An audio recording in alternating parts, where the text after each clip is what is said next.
Jawa itu ada 3 fase. Ya, Nesto, Madya, Utomo. Ngerti ya? Jadi nek pas sing di fase orang yang berdelusi atau ini kategorinya Nesto. Apakah salah? Tidak. Benar sesuai koordinat porsi perjalanannya, pencapaiannya. Maka kita hanya memberikan sinar di elengke saka Nesto Madya ya. Karena itu ilusi, karena itu delusi, jangan terus bercokol di situ. Saatnya berhijrah, saatnya berevolusi, karena hukum alam itu harus bertumbuh dan berkembang, terus berjalan. Maka nanti berpotensi munggah ke Madya. Setelah Madya nanti Utomo, tuntas, kan kira-kira begitu. Jadi apa yang Anda alami ini benar, jangan terkontaminasi oleh apa yang dikatakan orang di luar diri Anda.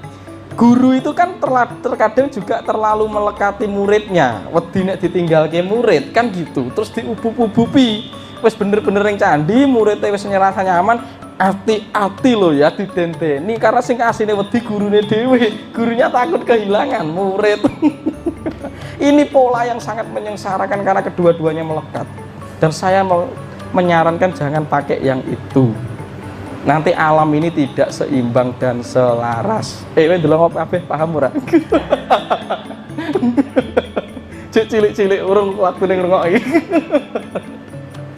Kira-kira begitu ya. Lah, Bapak ini bersyukur saja Pak. Perjalanan Anda sudah menurut saya luar biasa versi Anda loh ya. Jadi perjalanan versi Anda dari Bali ke sini saja sudah luar biasa. Berarti ada memori magnet yang menggerakkan Anda sampai ke sini. Bukan karena saya, tapi bisa karena yang mengundang Anda ke sini itu tanah ini. Cagak, Mester, Kloso, semua partikel yang ada di sini mengundang kalian semua ke sini, bukan saya. Kebetulan saya memicu aja. Jadi bisa jadi Anda ke sini bukan karena saya sebagai Mas Tunjung ya. Anda ke sini karena ada Cagak Joglo yang mengundang Anda ke sini.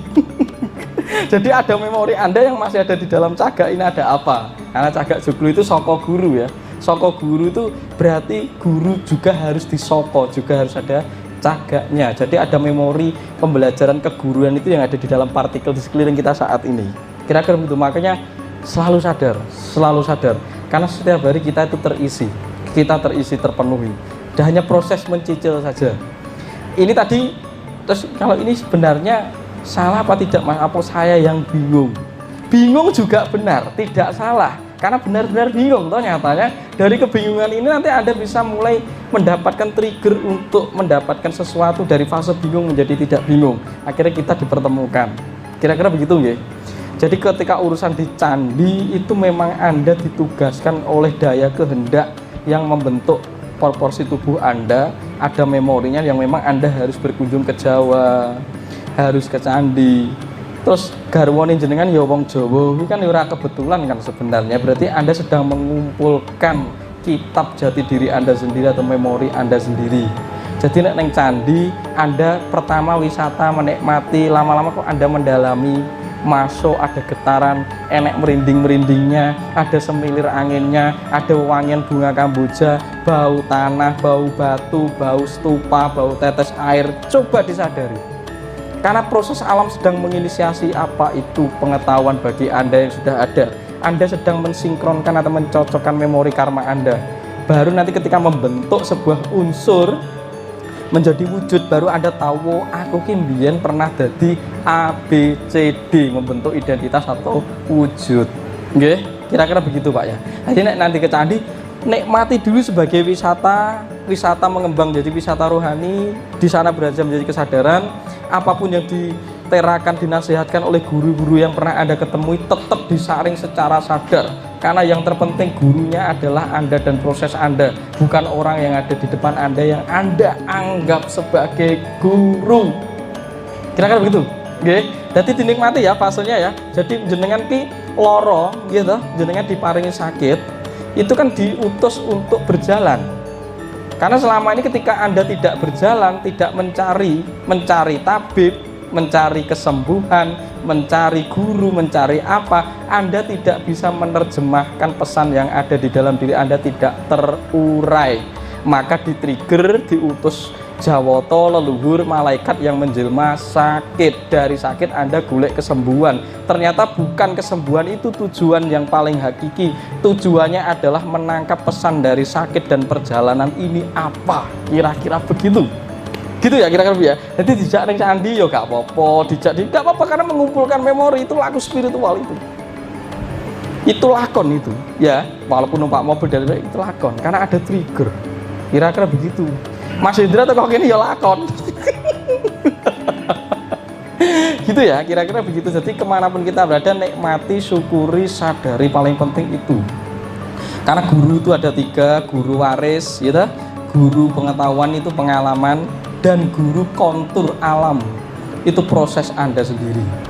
Ya, guru manusia itu yang paling tepat adalah waris, tapi juga ada guru yang bersifat memberi dan menambah pengetahuan, bukan untuk menginisiasikan laku. Gitu ya. Dan setelah saya kasih bla bla bla tak kayak lakon wes tinggal no, jadi pikir darah itu bukan dari saya. Jadi bisa jadi sukma Anda itu sedang berdialog dengan diri Anda sendiri, tapi menggunakan fasilitas namanya Mas Tunjung, kan gitu.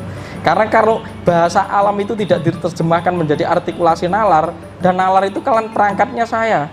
Anda tidak mudeng, sebenarnya sudah mengalami kan urung mudeng, belum ketemu teng nalar, gitu ya. Makanya nganggo udeng ini loh, biar mudeng, itu biar ketemu di nalar, begitu ya. Nanti besok naik ke Bali ya udeng ya, jenengan ya. Kira-kira begitu. Pak Nyoman nggih. Dan semoga sinyal ini menavigasi Anda untuk terus mengalami perjalanan Anda semakin sempurna. Kira-kira begitu nggih. Dan orang gak selesai begitu saja, gitu ya. Terus terakhir saya jawab nggih. Semoga puas nggih, gitu ya. Iya. Ajarannya Mas Tunjung itu sebenarnya di Bali kan sudah ada. Tetapi dalam penjelasan pemaknanya itu kamu betul. Masih sangat filosofis ya, masih sangat filosofis, masih materi-materi. Nggih. Wah, terima kasih sama dia, terima kasih sama mereka ini. Itu yang marah-marah itu loh pikir lama sih. Kira-kira begitu ya, kira-kira ya. Jadi tolong sekali lagi kita saling menjaga, itu namanya asah ase asuh ya. Saling jaga, saya juga dijaga, Anda juga tak jaga. Anda menjaga saya, Anda membantu saya menjaga sinyal saya. Agar asa kita tetap awet, kita tetap bersinergi satu sama lain, satu sama rata, kan gitu nggih. Kira-kira begitu. Jadi tidak ada pendiskreditan dan lain sebagainya. Kita sama rasa, sama rata. Saya kebetulan jadi fasilitas, tolong saya juga diuri-uri dan diopeni. Kira-kira begitu. Jadi si murid juga harus sadar dan dewasa. Ya, kira-kira begitu kalau Anda mengasosiasikan diri saya guru. Tapi jangan guru, menaknya adalah fasilitas atau alat yang untuk Anda gunakan membaca pesan-pesan Anda. Karena kebetulan Anda sudah ngalami tapi tidak mudeng. Maka perlu HP untuk mengartikulasikan pesannya apa. Kira-kira begitu. Terus untuk bapaknya tadi, nggih, apa bedanya apa tadi? Yetmo, sukmo, atmo. Jiwa itu sebenarnya ya sukmo itu bahasa Jawanya sukmo gitu ya.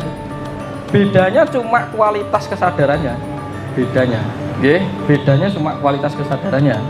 Ketika kesadaran orang itu masih aspeknya cenderung menggunakan energi pikiran dan perasaan yang carut marut, dia masuk di alam yomaniloko, itu disebut yetmo.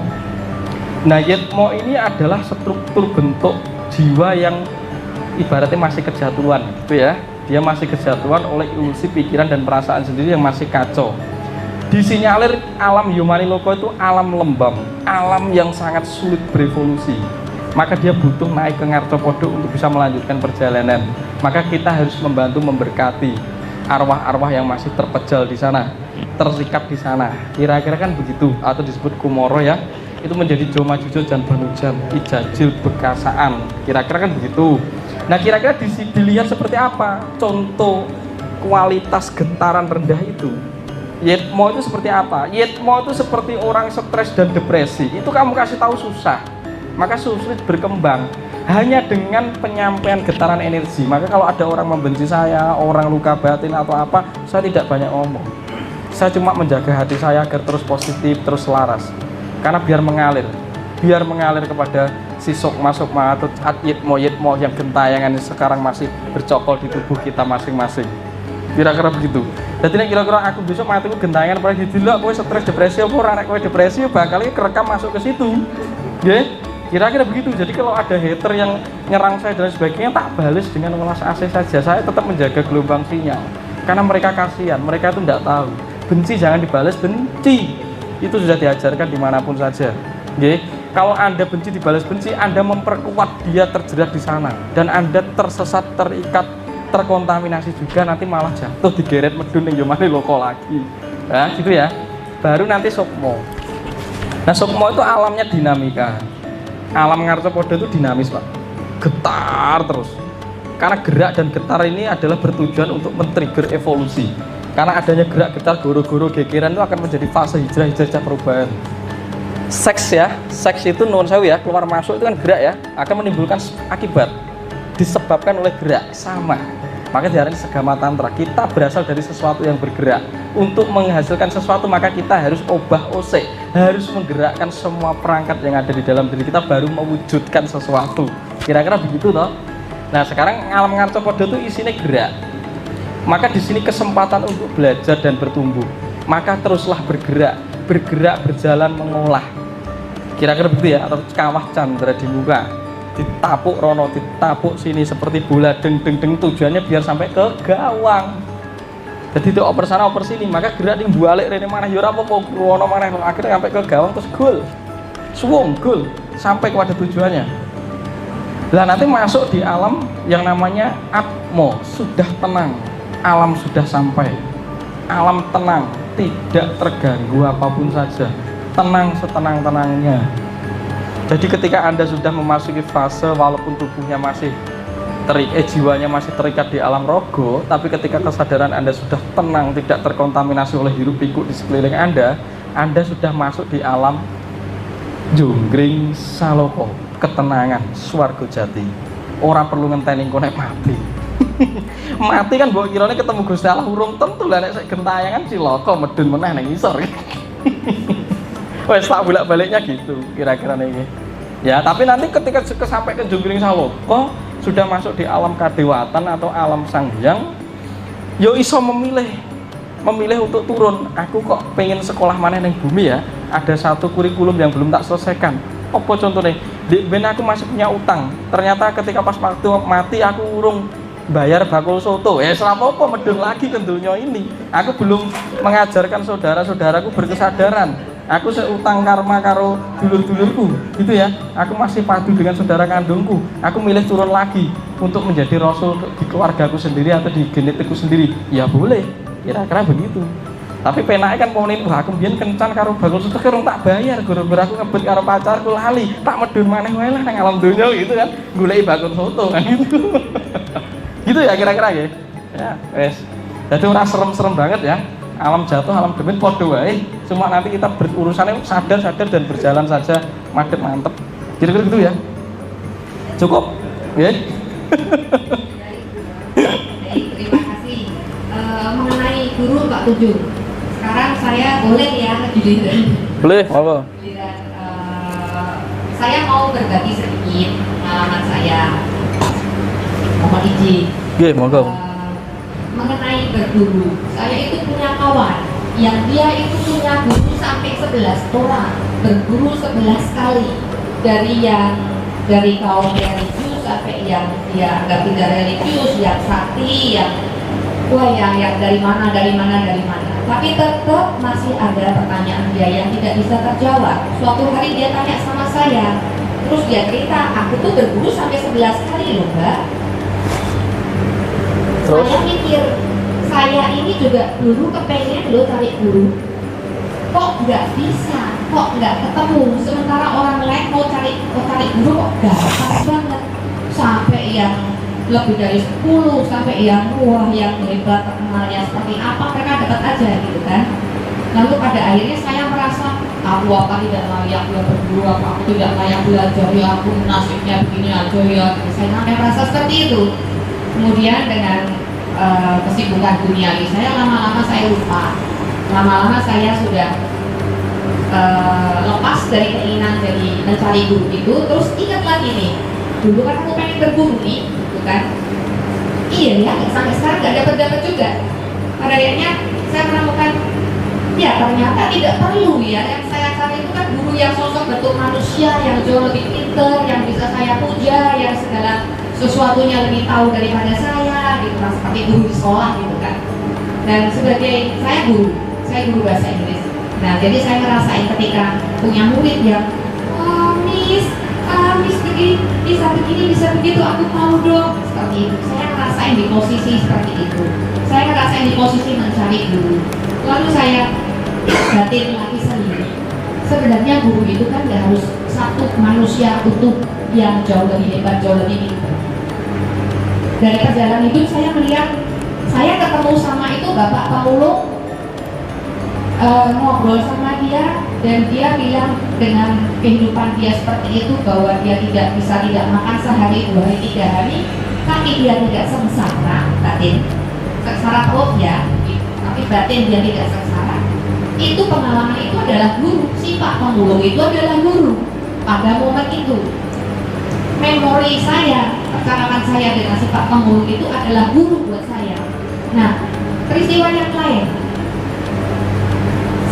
saya terisik itu juga sebagian besar adalah guru ketika saya mampu melihatnya, ketika saya mampu menyadari dari peristiwa ini saya belajar, dari si orang sifat itu, ada orang yang nipu saya bilang mau gini, saya kasih ini nanti begini, kamu kasih ini duluan.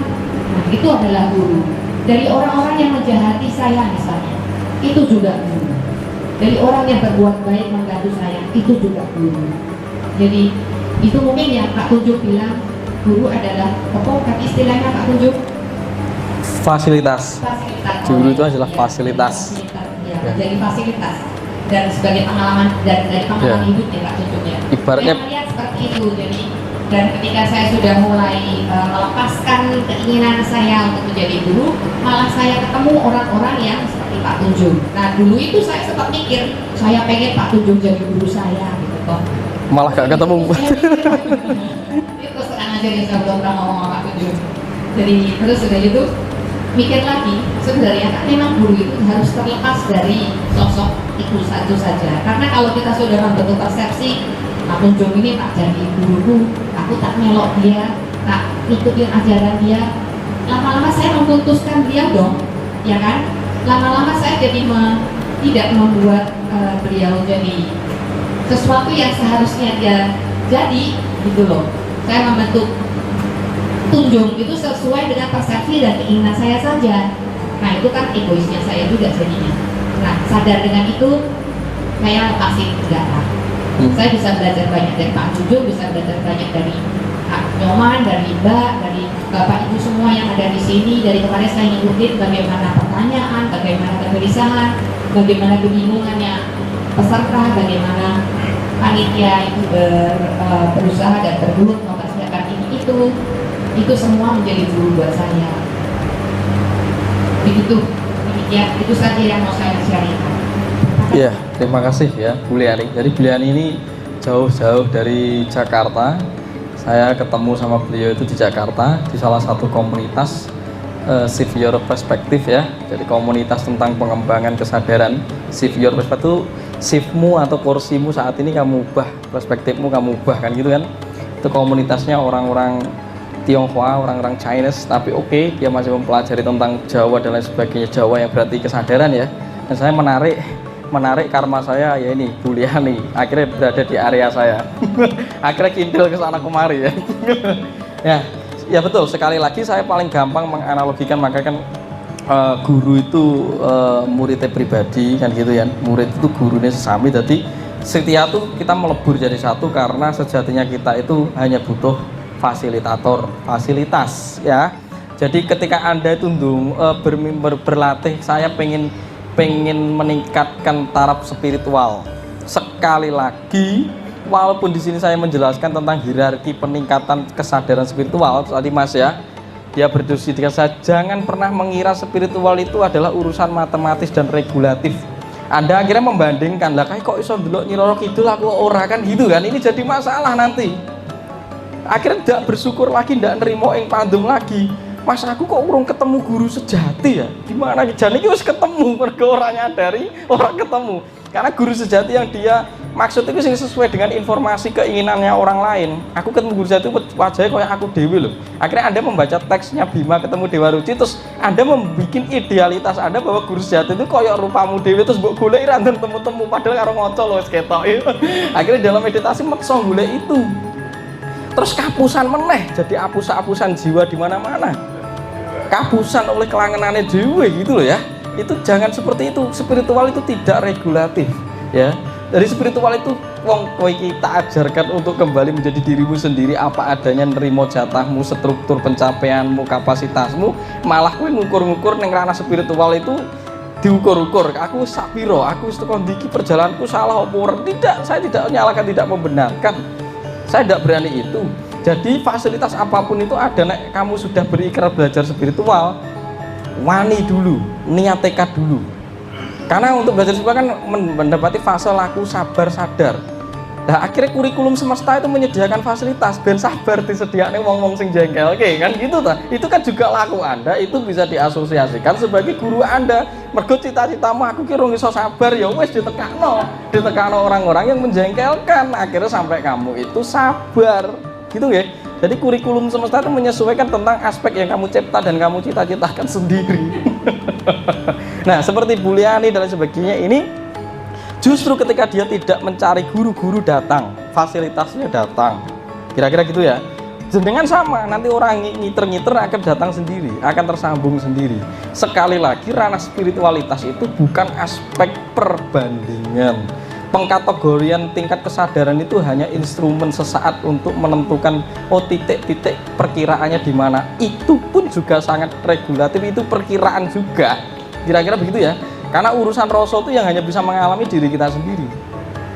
Nah nanti bahan yang saya siramkan ini saya ibaratkan saja sebagai sumur yang Anda itu menimba air terus Anda minum saja. Nek minumnya kuatnya 1 gelas jangan 1 ember, gelagepen nanti. Gelagepen malah mabuk, muntah. Seharusnya masuk kepada perut, muntah lagi. Bar muntah itu apa maknanya? Gendeng padu mulai dewe. Wah guruku ngene, guruku gitu. Kok ini muntah dewe itu sebenarnya gara-gara kamu itu bawanya seharusnya 1 gelas, jumukmu ember gede kan gitu loh. Akhirnya muntah. Kira-kira begitu. Nah ini saling yang guyong. Sudah sampai di sini alam semesta itu menjadi guru kita. Terlepas aspeknya guru orang yang alatnya adalah orang, ya guru yang mengajar di sekolah itu juga guru menyampaikan pengetahuan, guru pendidik itu dari kategori orang, nanti ada guru pengalaman dan proses, dan guru alam. Nah yang sejati adalah diri sendiri gurunya, karena cerminnya adalah Anda sendiri. Orang-orang atau peristiwa atau fenomena yang hadir di area Anda itu hanya buku-buku Anda yang perlu disadari sama untuk dibaca. Kira-kira begitu. Di candi itu juga membaca, ya. Dimanapun Anda membaca, di bis membaca, saat Anda bisa sadar membaca. Segala momentum itu adalah fasilitasnya dari alam. Anda itu selalu diberi sifat adilnya Tuhan. Dimanapun Anda berada, Anda itu diajak dan dikasih tahu terus. Maka karena kita tidak mengoptimalkan kesadaran kita, karena kita tidak sadar, kita terkecoh oleh anggapan-anggapan kita sendiri bahwa sesuatu yang ada di area kita itu bukan suatu yang menunjukkan jalan, tapi dianggap suatu penghalang dan pengganggu. Pengganggu dan penghalang itu juga guru.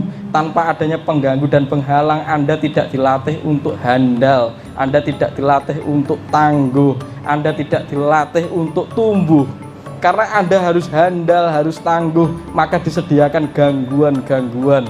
Berarti Tuhan itu layak menguji Anda karena ada kehandalan dan ketangguhan Anda yang masih tertidur di dalam diri Anda. Makanya trigger ditapuk sana, dibentur ke sana, diguncang sana, diganggu sini, berarti Gusti itu ngerti. Nanti nek kamu nggak tak obok-obok seperti ini gitu loh, bakatmu itu hanya kamu limitasi, hanya kamu batasi di dalam keyakinan dan persepsimu sendiri. Padahal kamu di dalam menjalankan tugas ini tak bekali sesuatu yang luar biasa. Kira-kira kan begitu. Maka tak taboki dulu biar dang eling, biar terpecah sesuatu yang ada di dalam dirimu itu biar segera terurai yang dibutuhkan untuk perjalananmu saat ini. Kira-kira begitu ya, Buliani. Cukup ya. Ini sing nyotingnya wis ngantuk. Jadi acara formalnya dicukupi, kira-kira begitu. Kurang lebihnya saya mohon maaf, sekali lagi mohon saya juga dijaga, karena saya ini ibaratnya buku. Nanti nek saya ini tidak dijaga, saya ini sendiri terkecoh dan rusak, lali tirakat mergo nemoni tamu sing oke, ngelayani konsultasi, nanti saya downgrade, saya jatuh terus Anda kecewa lu. Delok guru Mas Tunjung nu akhirnya kejatuhan, akhirnya kecewa dewe kowe gitu, akhirnya tergoda sendiri gitu ya. Jadi harus dewasa. Nah, umpama telepon saya, umpama harus ada jadwal. Yo rasah menggebu-gebu, yo rasah kemayu kan gitu kan. Karena itu juga istilahnya karena sadar Anda menjaga saya. Jadi gak usah nunjuk-nunjuk kayak kemayu sok peraya, ndak usah ya. Jadi memang apa adanya, sadar saja. Nanti kalau begitu kamu itu menghancurkan saya, berpotensi menyantarkan saya kepada kerusakan. Lah saya ini alat yang harus Anda jaga. Kira-kira analoginya begitu. Karena saya juga akan bersinergi untuk menjaga Anda, menjaga getaran saya. Kalau saya tidak dijaga, nanti Anda sendiri kehilangan getaran. Kira-kira begitu. Termasuk terhadap siapapun saja, ya. Kira-kira gitu ya. Diopeni semua guru-gurunya ya. Jangan ada ya. Matur suwun, terima kasih atas kehadirannya untuk hari ini. Semoga kita terus nyambung, semoga menjadi temu rosone satu sama lain. Bahan yang saya sampaikan itu air yang saya timba dari kedalaman diri Anda sendiri. Kebetulan ini tak minumkan Anda lagi gitu ya, biar Andanya eling bahwa itu air Anda sendiri. Akhirnya gunakan untuk mengarungi kehidupan Anda. Sekolah kita belum selesai, kita masih terus naik. Kemarin SD, sekarang jadi SMP, nanti SMA sampai S1, S2, S3 terus lulus ya. Bukan S1 kok stres stroke sekarat, bukan ya. Jadi S1, S2, S3 itu secara perspektif kesadaran ya. Kira-kira kita mengembang, semakin bijaksana, dewasa. Kurang lebihnya apa yang saya sampaikan itu, bila ada kekurangan dan kesalahan itu saya. Nek ada kebenaran dan ketepatan itu Gusti yang sudah jangkung di dalam diri Anda masing-masing. Kurang lebihnya tutur kata saya ada kekurangan, mohon maaf. Rahayu, Om Abgenam Nama Sidam, saya kembalikan kepada Mbok Liani. Atur suwun.